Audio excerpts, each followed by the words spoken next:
सुप्रभात पिलाए प्रगति एजुकेशन परिसर को तुम मान बहुत बहुत अभिनंदन। पिलाए आज कहीं मोर हठात मन पड़े जड़े कालजयी सारस्वत साधक कवितारू दुई धाड़ी। विश्व देख मधुमय रे जीवन, विश्व देख मधुमय, मधुर झरण करिब हरण, तो पाप मरण भय रे जीवन, तो पाप मरण भय। सकल दुख सकल जंत्रणा अभाव अनाटन एवं सर्वोपरि दारिद्र्य और जंजाल विष बलय मध्य बंचुवा जड़े मनीष समस्त बांटी चली अमृतर मधुर निर्यास। पिलाए तमे कहि परिबो से कालजयी अमर स्रष्टा किए थिले? से होचंती ओडिया साहित्यर मौनमणि, ओडिया सारस्वत आकाशर उज्ज्वल ज्योतिष्क, ओडिया साहित्य आकाशर चिर जाजल्यमान नक्षत्र, स्वभाव कवि रंगाजीव गंगाधर। कवि गंगाधर 1862 मसीह अविभक्त संबलपुर जिला तथा अधुनातन बरगढ़ जिलार बोरपाली ग्राम में जन्म ग्रहण करते। एक तंतुवाय परिवार में जन्म ग्रहण करथिबा हेतु तांकर समग्र जीवन घोर अभाव अनाटन मध्य कटिला। किंतु एतेटा अभाव अनाटन सत्वे मध्य दुख दारिद्र्य जल जंजाल सत्वे कवि रचना कर गोटाए पर गोटे काव्य एवं कवितार पुस्तक। तांकर सारस्वत सृष्टि मध्य रही अर्घ्यथाली, इंदुमती, तपस्विनी, प्रणयवल्लरी, कृषक संगीत, कीचकवध इत्यादि अनेक कालजयी कृति। आमे आज गंगाधर साहित्यर प्रथमे केतोटी दिग पर आलोकपात करवा। गंगाधर साहित्यर महत्व संबंध में प्रथमे टिके आलोचना करवा। गंगाधर साहित्यर तीनोटी मुख्य दिग है।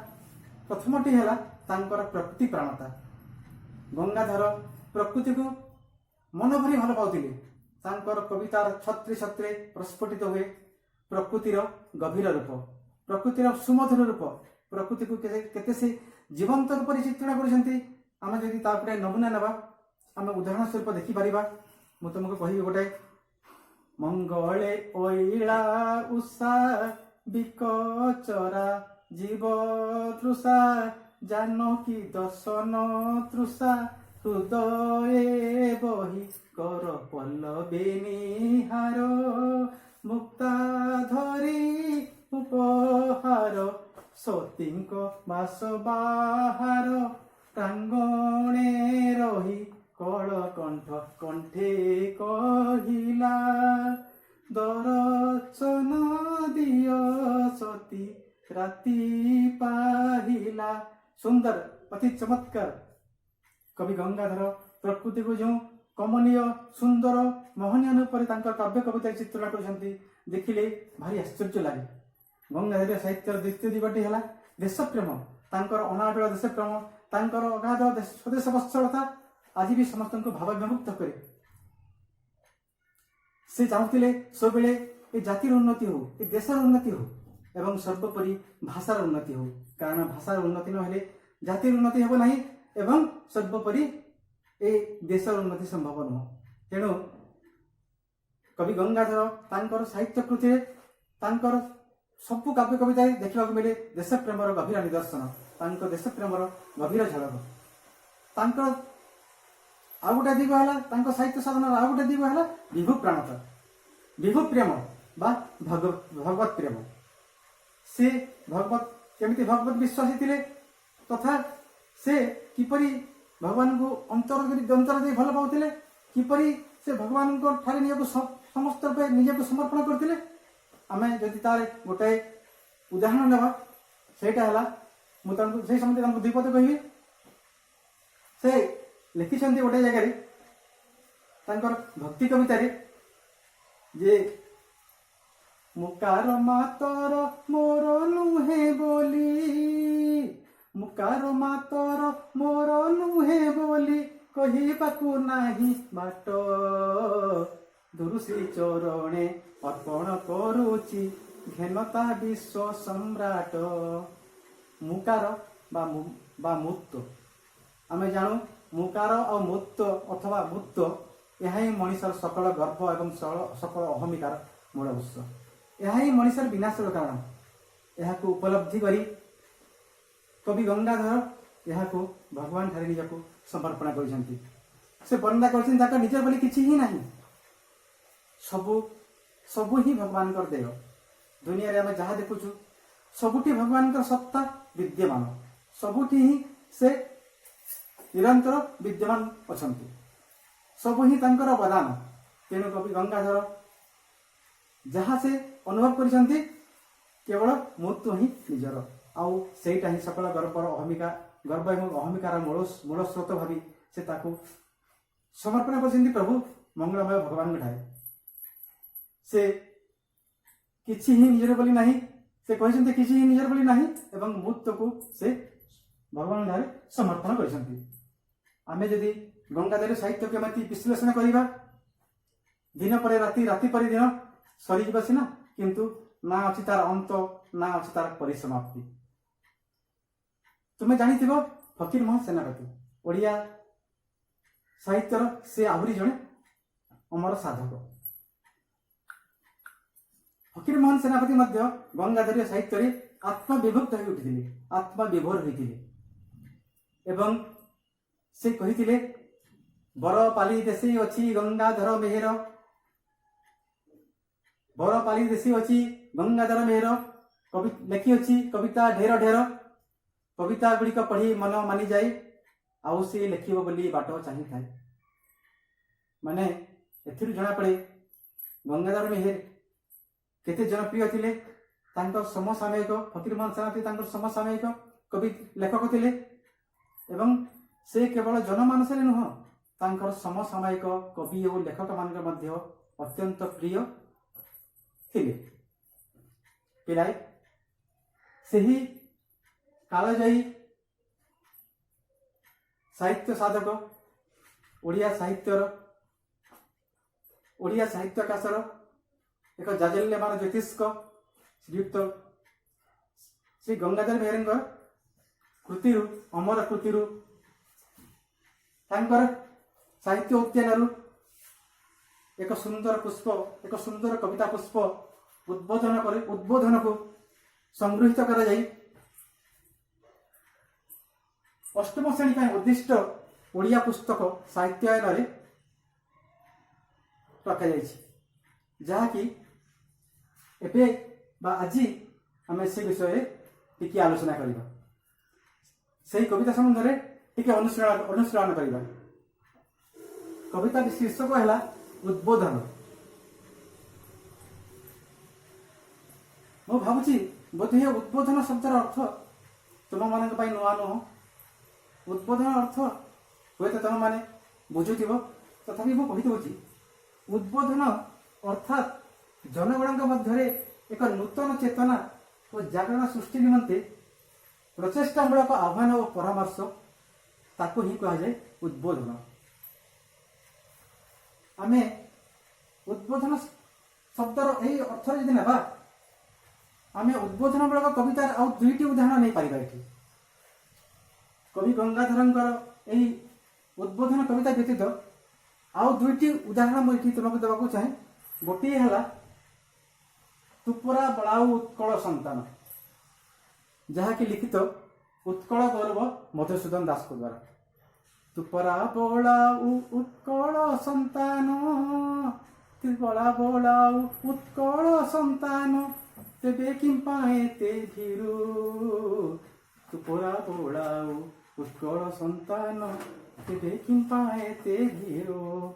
तांकर आ गोटे कविता मुझे तुम मान उदाहरण देवी उठ कंकाल, जहाँकि पंडित गोदावरीश महापात्र द्वारा लिखित।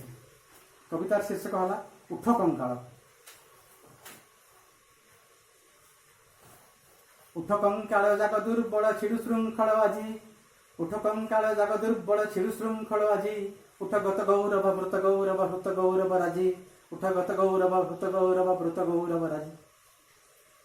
अर्थात पंडित गोदावरी महापात्र उठ कंकाल अथवा उत्कल गौरव मधुसूदन दास तुपरा बड़ा उत्कल संतान ए दुईटी मध्य उद्बोधनमूलक कविता अटे। आ उद्बोधन नामक कविता गंगाधर मेहेर एटा तो पूर्ण रूप से गोटे उद्बोधनमूलक कविता। एबे आसीबा आमे कवितार अनुशीलन करने को। समग्र उद्बोधन कविताटी को आमे 5टी पर्याय रे विभक्त करि परिबा। प्रथम पर्याय रे कवि गंगाधर मेहेर वर्णना करछन्ती जीव जगतर कर्म चंचलता संपर्क किपरि सृष्टिर सकल जीव कर्मचंचल एवं निज निजर कर्म को नहीं व्यस्त से संबंध से सूचना प्रदान कर। द्वितीय पर्याय रे कवि कहवाक चाहती जे भाषारू जात हुए ज्ञान भाषा साहाय्य करे ज्ञान आहरण को एवं ज्ञान आहरण मनुष्य अधिकारी हुए कौशल एवं से कौशल परवर्ती समय रे मनुष्य को शक्तिशाली एवं प्रतिष्ठित करी गढ़ी तोले। एबे आसला तृतीय पर्याय को।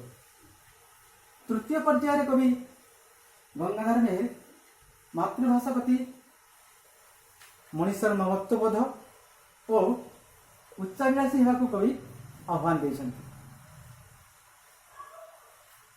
मातृभाषा प्रति समस्तंकर किछि ना किछि आनुगत्य रहिबा उचित महत्वबोध रहिबा उचित सही कथा कही सही कथा ही गंगाधर मेहेर वर्णना करबा संगे संगे से कहिसन्ति प्रत्येक मनुष्य उच्चाभिलाषी हेबा उचित कारण उच्च अभिलाष ही मनुष्य को उच्चतर सोपान को नहीं थाए।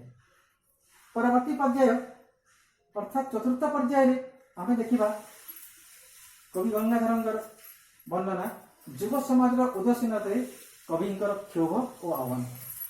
से जेते बेले युव समाज पाखे स्थाणुतार भाव परिलक्षित करिसंती लक्ष्य करिसंती से युव समाज को से क्षोभ प्रकाश करिसंती एवं समस्त को आह्वान देइसंती जे आगको आगे आसीबाकू।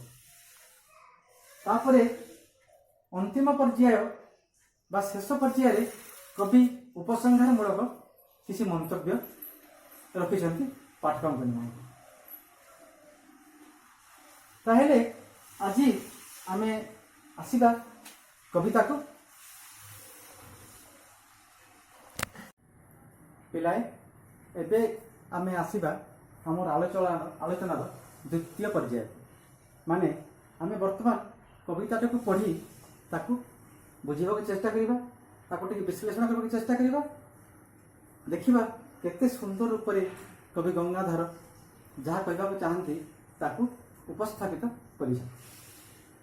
नवरपी करे फुटई कमल उत्फुल्ले उठंती विहंगम दल आहार विहार पाई तेजीपुर उड़ी जाइथांती कहीं केते दूर मधुमाछी महु संचलाल से बहु दूरपन पर्वते बिलसे बल थाऊ कही निश्चय मौन आउन करती जीवन न्यून। अर्थात विश्वर सकल प्राणी इतर प्राणी ठारू मनुष्य पर्यंत समस्त ठारे आमे लक्ष्य करिबा कर्म चंचलता समस्त ठारे आमे देखिबा समस्ते कर्ममुखर कारण कर्म ही जीवन सब किछि। बल थिला प्राणी देहरे शारीरिक शक्ति थिला प्राणी केबे हेले आलस्य को आपणेबा उचित नुह एवं एथिपाई एही भावना उद्बुद्ध होई इतर प्राणी ठारू मनुष्य जाए समस्ते निजकू कर्मचंचल बा कर्ममुखर रखा चेष्टा करती। कवि सुंदर भाव वर्णना करछन्ति नव रवि करे फुटई कमल नव रवि करे अर्थात नूतन सूर्य किरण रे सकाळ सूर्य किरण प्राप्ति मात्रे विकसित हुए कमल बा पद्मफूल परे परे ठीक सेमिति उत्फुल्ले उठंती विहंगम दल पक्षीगण विहंगम अर्थात पक्षीगण निज निजर बसा त्याग करी से चली जाती बहुत दूर को बहुत दूर को वन पर्वत डेई आहरी दूर को आहार संग्रह निमंते और विहार अर्थात परिभ्रमण निमंते। ठीक सेमिति मधुमाछी संचय निमंते बाहरी पड़े मधुमक्षिका अर्थात मधुमाछी मधु संचय निमंते बाहरी पड़े बहुत दूर वन पर्वत को। एठी कवि कहवाकू चाहती जे इतर प्राणी ठारू मनुष्य जाई समस्ते जहाँ देहर भी शक्ति बल अधिकारी जो माने से माने केबे हेले निजको आलस्य निजको अलसुआ रखिबाकू चाहती ना। कारण यही कथाटा भी समस्त को जना सुप्त सिंह मुखे न पशे आहार श्रमे पिपीलिका पुराए भंडार। जड़े जो शोई रहिबो केबे हेले एपरिक से सिंह बड़ी गोटे शक्तिशाली जीव मध्य जदि शोईकी रहे ता मुखरे केबे हेले आहार आपे आपे आसी पशिब ना। अर्थात ता आहार पाई ताके मध्य परिश्रम करबो पड़िबो। बिना परिश्रम रे से केबे हेले आहार पाई परिबो नाही। परोक्षरे श्रमे पिपीलिका पुराए भंडार अर्थात उचित परिश्रम करी पिपीलिका अर्थात पिंपुड़ी निजर भंडार को परिपूर्ण करी रखी। एथिरु जना पड़े जे मनुष्य केबे हेले मनुष्य सर्वदा आलस्य को परिहार करबा उचित एवं जीवन को कर्मचंचल और कर्ममुखर रखा उचित।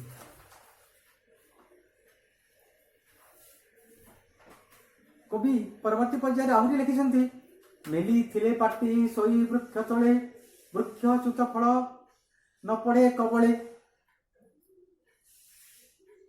जदि जड़े पाटी मुख खोला करी वृक्ष तले सोई रहे केबे हेले ता पाटी रे आपे आपे आसी वृक्षर पड़ुथिबा वृक्षच्युत अर्थात वृक्षर पतित फल केबे हेले ता मुखरे पड़िबो नाही ता पाटी रे पड़िबो नाही।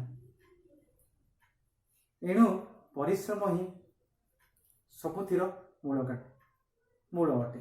बिना परिश्रम रे किछि मध्य लाभ करिबा संभव नुह। गज सिंह व्याघ्र देहे अछि बल तांकु बांधेनर प्रकाशी कौशल। एठु आरंभ हला कवितार द्वितीय पर्याय अर्थात भाषार ज्ञान ज्ञानर कौशल। जड़े यदि भाषार अधिकारी ज्ञान आहरण तापाई सुगम हो जाए एवं ज्ञान आहरण बा ज्ञानी मनीष ही कौशल अधिकारी हुए। आउ यही कौशल ही मनीष को शक्तिशाली कर गढ़े एवं दुनिया रे ताको उच्च आसन में अधिष्ठित होगा सामर्थ्य दी। जेमिति गज सिंह व्याघ्र देहे अच्छी बड़ तांकु बांधेनर प्रकाशी कौशल। मनीषार शारीरिक शक्ति रे अधिक बलशाली हेले मध्य गज सिंह व्याघ्र यही समस्त को मनीष तार कौशल प्रयोग करी तार कौशल विनियोग करी से बांधिकी रखिपारे अर्थात तांकु करायत्त करिपारे। एमिति शक्तिशाली जीव मानक करायत्त करी रखिपार कारण आम जो देखा ताहेला मनीषर ज्ञान कौशल। मनीष तार कौशल प्रयोग पूर्वक ही से मानकु निजर आयत्त रखि पारुछि। आ से कौशलटा मनीष पाइला केउठु मनीष से कौशल अधिकारी है केवल निजर ज्ञान से ज्ञानर अधिकारी कराइला किए भाषा तेणु एथिर स्पष्ट अनुमित हुए जे मनीष को भाषा ही ज्ञान अधिकारी करे एवं ज्ञान ही मनीष को कौशल प्रदान करे एवं कौशल ही मिले शक्ति और सामर्थ्य। कौशल जनक ज्ञान अटे सिना जनमी न पारे ज्ञान भाषा बिना भाषा जगु सिना जमी जीवगण मानव करई विश्व राजपण। केवल भाषा जोग ही मनीष समस्त जीवगण को दमन करी राजपण करुछि। जा मुहरे भाषा नहीं अर्थात मुक्त से केबे हेले ज्ञान लाभ करिपरिबा नहीं। भाषा विहीन मनीष केबे हेले ज्ञान पाई ज्ञान अर्जन पाई समर्थ नुह। परवर्ती पर्यायर पढ़ी कवि पुनश्च उत्थापन करिसेंती जा भाषा दुर्बला से निश्चय अधम कहीं हेब आन प्रतियोगे क्षम। जार भाषा दुर्बला से केबे हेले अन्य मानक प्रतियोगिता रे जीवा को संभव नुह। से जड़े अधम अर्थात से जड़े मूर्ख। ज्ञान लाभ ता पाई एक प्रकार स्वप्न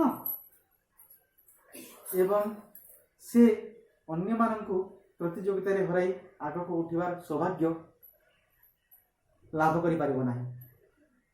उच्च भाषी लोके ताकू नीच गणी उच्च समाज रे हुअंती अग्रणी। जे मानकर भाषा दुर्बल सेही मानकु उच्च भाषी लोके निश्चित रूप से ताकू नीच माने करी प्रतियोगिता रे सेमानकु हराई तांकोटो उच्च आसन अधिकारी हेबा पई उच्च आसन अधिकारी होइतांती। जे नर न बुझे मान अपमान नुह इति से पशुर समान। कवि कहबाकु चाहती मान अपमान ए दुईटी शब्दर अर्थ जे बुझी नहीं से निश्चित रूप से पशुर समान। मान कौन अपमान कौन यही दुईटी शब्दर अर्थ उपलब्धि करी मानव तदनुसारे निजर कर्म संपादन करबा उचित। आउ एतिके सामर्थ्य जहार नहीं से पशु तुल्य। जहा भाषा दुर्बला कहीं तार ज्ञान कहीं तार राज दुआरे सम्मान। जार भाषा दुर्बल से केबे हेले राज दुआरे राज दरबार रे अथवा आजिकारी सरकारी दफ्तर रे से केबे हेले सम्मान योग्य नुह। से सम्मान पाइबा हकदार नुह। कहीं तार राज दुआरे सम्मान। तेणु कवि गंगाधर एटी समस्त को गोटाए आह्वान देइछंती। समस्त एक प्रेरणा रस रूपे लिखिछंती। उच्च हेबा पई कर जेबे आशा उच्च कर आगे निज मातृभाषा। कवि कहबाकु चाहती हे युव समाज हे मोर देशर सकल भाई भौणी तुम यही कथाटा को मन रख जे उच्च हेबा पई हेले उच्च हेबा जदि आशा तुम मन अच्छी ताहेले प्रथमे निज मातृभाषा को सुशक्त कर। कारण सुशक्त मातृभाषा को नहीं आम निश्चित रूप से आग को बढ़ी पार। आहरी से कहते नहीं जेबे हृदय उच्च अभिलाष कर आम दर कलंके विलास। और जदि उच्च हबार आशा तुम मन में नहीं ताहले उपाय कौन? आमोद प्रमोद व्यस्त रुह। अर्थात उच्च हवा जार अभिलाष नहीं उच्च हबार आशा जार मन में नहीं से माने ही आमोद एवं प्रमोद रे निजर जीवन अतिबाहित करती। आमोद प्रमोद सर्वदा व्यस्त थिबा मनीष मनीष रे केबे हेले उच्च अभिलाष न थाए। से माने जीवन टाकू केवल सेतिक रे सीमित रखिबा को चाहती।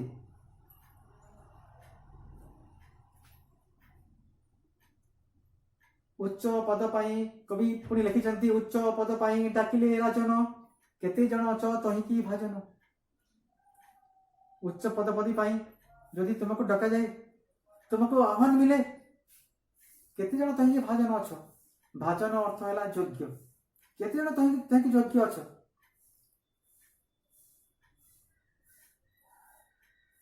प्रतिवेशींकर सहित तुलना करी निज निज करी कर निज मध्य भावना। कवि कहते जदि तुमको तुम्हें केते केते उच्चरी अन्य मान ठार तुम्हें प्रतियोगिता रे केते उच्च कोटि पाइब बा अन्य मान ठार तुम्हें केते उच्चरे अधिष्ठित हो पारिबो जदि तुम्हें ताहा जानिबाको चाह ताहा तुम बुझा चाह ताहले तुम्हें निजको निजर प्रतिवेशी मान सह तुलना कर। प्रतिवेशी अर्थ पड़ोशी निजर पड़ोशी मान सहित तांको सहित तुम्हें जदि निजको तुलना करिवो ताहले तुम्हें तुमर निजर विषय रे बहु किसी जानि पारिबो। तांकर भाषा सहित तांकर शक्ति और सामर्थ्य सहित यदि तुम्हें निजको देव निजको तुलना करिवो ताहले निजर शक्ति सामर्थ्य निजर भाषा पर दक्षता ता तुम्हें बुझी पारिबो। तही रही तुम्हें जापर तुम्हें केते उच्चरे बा केते नीचरे तही बुझब निजे किड़े दिन करी अच पुणी मातृभाषाहीन। मातृभाषा को तुम्हें हीन करी मातृभाषा को तुम्हें न्यून मान करी तुम्हें केते नीच को जाई सारी तुम्हें से बुझब जिते बेले प्रतिवेशी सहित तुम्हें निजको तुलना कर। कवि क्षोभर सह अभिमान सह स्वर सह कवि कहते मातृभाषा प्रति छुईबा करे अन्य क्यों जाति लज्जा बोध करे। मातृभाषा पोथी छुईबा जे लज्जा बोध करे मातृभाषा प्रति ममत्व बोध जार नहीं प्रकृत से केबे हेले उच्चासीन हबार योग्यता हासिल करे नाही। कवि ये समग्र युव समाज को समग्र देशवासी को स्थानता परिहार करी स्थानता परिहार करिया पई एक गभीर आह्वान देइछंती। तांकरी भाषा रे उठ उठ भाई नवीन आलोके सोई थिले चेई हसु थिबे लोके। हे मोर देशवासी हे मोर भाई और भौणी मैंने हे मोर युव समाज एबे समय अच्छी एबे समय आसी जाग्रत हेबार सोई चेई सोईबार बेला ही नुह आमको जाग्रत हेबाक हो। शुभ कर्म पथे हो अग्रसर चक्षु मलिबाकू नहीं अवसर चक्षु मलिबाकू अवसर नहीं। आमको आगे आगे जावाक हम आमको शुभ कर्म पथरे बा एई दिगरे आमको अग्रसर हेबाक हम। मातृभूमि मातृभाषार बदन दीप्त कर देई धन ध्यान मन आमको कौन करने हम मातृभूमि एवं मातृभाषार ममता को बदन को आमको प्रदीप्त करने हम तेजदीप्त करने हम और सीटा पुणी केमिति मन ध्यान एवं ध्यान धन एवं माने धन रे ध्यान रे मन रे काय मन वाक्य रे आमे निजर मातृभूमि एवं मातृभाषा को उन्नत करने को प्रचेष्टा रखिबा जहाँकि वर्तमान पाई एकांत जरूरी। आमको वर्तमान कवि गंगाधर आह्वान देइछन्ति जे आमको इस स्थानता परिहार करी आमको धन ध्यान और मन सहकारे मातृभूमि और मातृभाषार उन्नति सकाशे प्रचेष्टा करने को हो। कवि एक कथा भी कहते शुभ पथे विभु शुभ कर्मे हेब जीवन सफल। आमर लक्ष्य जदि सठिक हुए बार आमर उद्देश्य यदि महत् हुए ताहेले आमे निश्चित रूप से मंगलमय परम कारुणिक भगवान आशीर्वाद लाभ करिबा। ए दिगरे भगवान आमको सहाय हेबे। पिलाई आज उद्बोधन कविता आमे तो पढ़िले। परवर्ती दिन मानकरे आमे आहरी किछि जानिबा, आहरी किछि कविता एवं पाठर अनुशीलन करिबा। और सेते बेला पाई मु तमानको विदाय नछि। हमारी चैनल को लाइक करो, सब्सक्राइब करो एवं शेयर करो। वर्तमान में एतिकी वंदे उत्कल जननी। Subscribe our channel now.